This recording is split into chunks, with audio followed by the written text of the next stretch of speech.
Hi, I'm going to show you my favorite shoulder exercise that I learned at a FMS, Functional Movement Systems conference.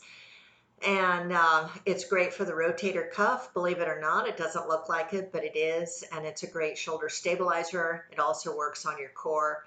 And it's best to have a kettlebell of some sorts because it provides an unstable weight, but you can use a dumbbell also. I'm going to use a dumbbell for one side and I'll use the kettlebell for the other.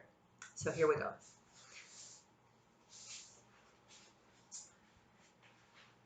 Start with a fairly light weight so that you can learn how this goes, and then go up as high a weight as you feel safe.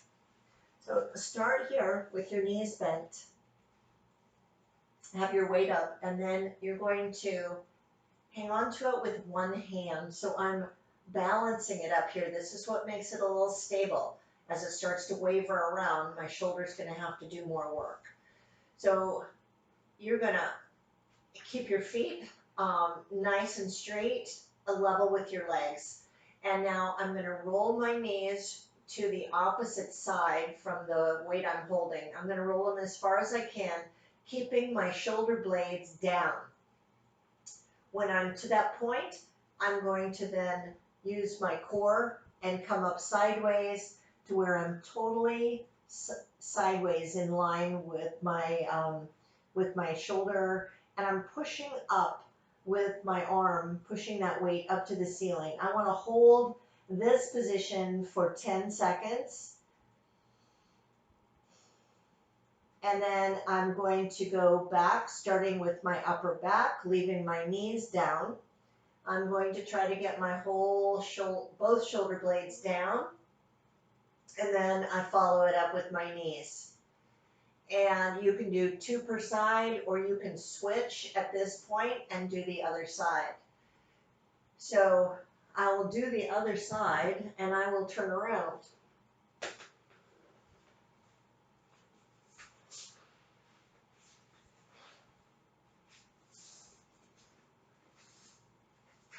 So I've got my kind of like a kettlebell with a handle, which makes it unstable as the weight on top wants to move.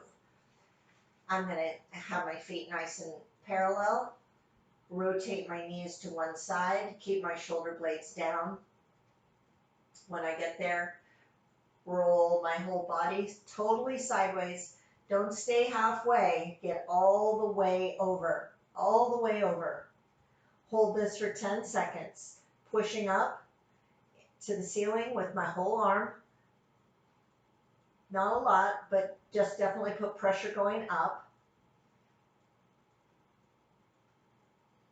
Hold that 10 seconds. Now the upper back goes down, nice and slow. No matter how good you get at this, always go slow. And then once your shoulder blades are down, come up with your knees, and you're back where you started. The key to this is also make sure your feet are right when you start. Don't try to manipulate and pull them around. Your feet need to stay in one spot. They lean to the side, they come back up again. Again, you don't need very many repetitions of this. 2 or 3 per side is plenty when you have the right weight. Start with a light weight. It's a big weight, but it's just a 5. And go up as you feel more comfortable with what you're doing. This was a 5. My kettlebell's an 8. At the gym, I use a 25. And I feel like I'm at the edge of disaster, but that's when my shoulder really gets the benefit.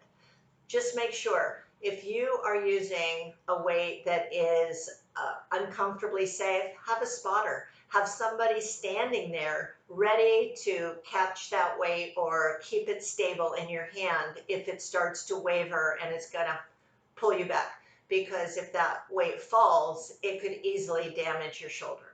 Okay. But this is a great exercise, one of my favorites. All right.